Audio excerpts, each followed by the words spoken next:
E stasera su Rai 1 torna Ulisse il piacere della scoperta con un viaggio nelle meraviglie della Parigi della Belle Époque e per Alberto Angela una guida davvero speciale. Vediamo. Ad accompagnarci nel nostro viaggio un'autentica Marianna di Francia, l'attrice Catherine Deneuve, mito del cinema, la settima arte che proprio a quel tempo muoveva i primi passi. E secondo lei continuerà a fare sognare anche in futuro? Io penso di sì.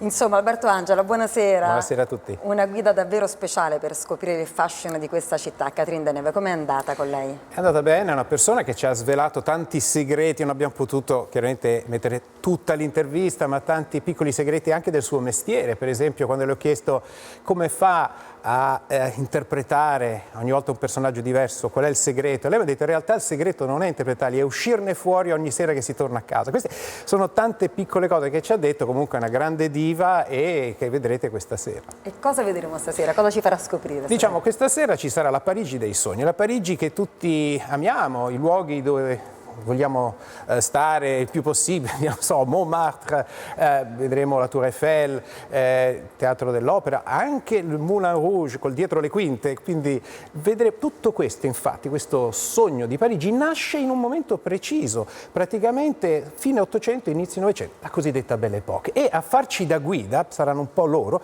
saranno gli impressionisti.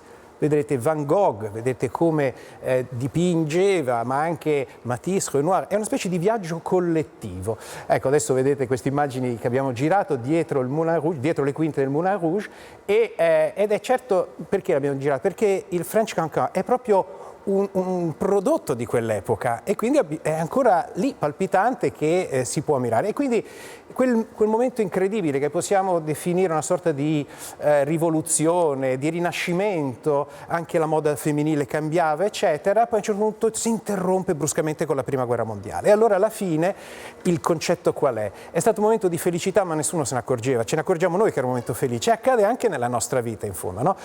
I momenti in cui si è felici, sono i momenti in cui non ti accorgi di essere felice.